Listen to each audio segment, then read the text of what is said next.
Summary of Thinking, Fast and Slow by Daniel Kahneman. Introduction. There is a profound problem with human rationality. We are prone to making rash decisions that we later regret, yet we are also often indecisive, delaying critical choices. We romanticize our intuition as a sacred inner voice, yet this intuition often lets us down. We believe we are rational beings, but psychologist and Nobel Prize winner Daniel Kahneman reveals the severe limitations of this belief. In his masterwork, Kahneman introduces us to the two characters that control our mental life: a fast, intuitive System 1 and a slow, logical System 2. His central thesis is not to destroy our faith in the human mind, but to provide a richer, more precise language to identify and understand our systematic errors of judgment and choice. By diagnosing the predictable patterns in our errors, we can learn to recognize them, and we will explore his findings through the course of this summary. Chapter 1. Part 1. The Two Systems. To understand Kahneman's work, you must first meet the two systems that define our thinking. System 1 is the star of the show. It operates automatically, quickly, and intuitively, with little or no effort and no sense of voluntary control. It is the mental work that happens silently. When you see a simple math problem like 2 plus 2, you don't calculate the answer. It just appears. When you see a photo of an angry face, you don't deduce the emotion. You perceive it instantly. System 1 is what completes the phrase war and. It is a machine for jumping to conclusions. System 2, by contrast, is the supporting character. It is the slow, effortful, and deliberate part of your mind. Its operations are associated with the subjective experience of agency, choice, and concentration.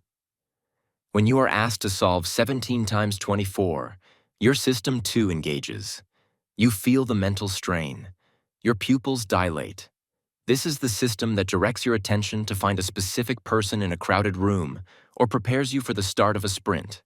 The division of labor between these two is highly efficient. System 1 runs the show, minimizing effort and optimizing performance, because System 2 is fundamentally lazy. System 2 operates on a limited budget of mental energy. When System 2 is busy, tired, or depleted, a state Kahneman calls ego depletion. It defaults to whatever System 1 suggests. This arrangement works well most of the time. But System 1 has a critical flaw. It uses simplifying heuristics, or mental shortcuts, which lead to predictable systematic errors known as cognitive biases. Chapter 2. Part 2. Heuristics and Biases. This section explores the specific, predictable errors that our intuitive System 1 makes. The master concept behind these errors is Wysiati. What you see is all there is. System 1 is incapable of considering information it doesn't have. It takes whatever limited data is in front of it and confidently weaves a coherent, believable story, jumping to a conclusion. This leads to the halo effect. If a speaker is handsome and confident, your System 1 generates a halo of positive feeling. You will then judge their comments far more favorably than they deserve, simply because you liked your first impression. It also leads to the availability heuristic. This is where we judge the frequency of an event by the ease with which examples come to mind. People are often more afraid of a shark attack or a plane crash, which are vivid and easy to recall from the news, than they are of car accidents, which are statistically far more deadly but mundane. Then there is anchoring. The first number you hear, even if it is completely absurd, becomes an anchor that taints your subsequent judgments. A car salesman will start with a ridiculously high price, and that anchor makes the real price seem reasonable, even if it's still too high. Kahneman also details our failure to understand statistics. We are victims of the law of small numbers. We put too much faith in the results of small samples. Kahneman gives a famous example of kidney cancer rates. The counties with the lowest rates were all rural, sparsely populated counties. People immediately jump to a conclusion. The rural lifestyle is healthier?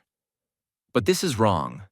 The counties with the highest cancer rates were also rural, sparsely populated counties. The key factor was not the lifestyle. It was the small sample size, which makes statistical outliers far more likely. System 1 seeks a causal story and ignores the reality of statistics. Chapter 3. Part 3. Overconfidence.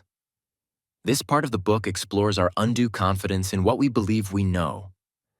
Our System 1 is a sense-making machine that makes the world appear more tidy, simple, predictable, and coherent than it actually is. This creates a powerful illusion of understanding. The most potent example of this is hindsight bias. After an event occurs, our brain immediately begins to construct a story that makes that event seem inevitable. We have an almost unlimited ability to ignore our ignorance. This is dangerous because it leads us to believe we can predict the future, when in fact, we have only understood the past. Kahneman tells a famous story about teaching Israeli Air Force flight instructors. The instructors were convinced that criticism was more effective than praise. Why? Because when a pilot performed an exceptionally good maneuver and they praised him, the pilot almost always did worse the next time. But when a pilot performed an exceptionally bad maneuver and they yelled at him, he almost always did better. The instructors saw a clear cause and effect, but Kahneman knew they were observing a simple statistical illusion: regression to the mean. An exceptionally good performance is, by definition, an outlier. The pilot's next attempt is statistically far more likely to be closer to their average, which is worse. An exceptionally bad performance is also an outlier. The next attempt is far more likely to be closer to their average, which is better. The praise and criticism had no effect at all. It was just statistics. Chapter 4. Part 4. Choices and Prospect Theory. This section contains the work that won Kahneman the Nobel Prize.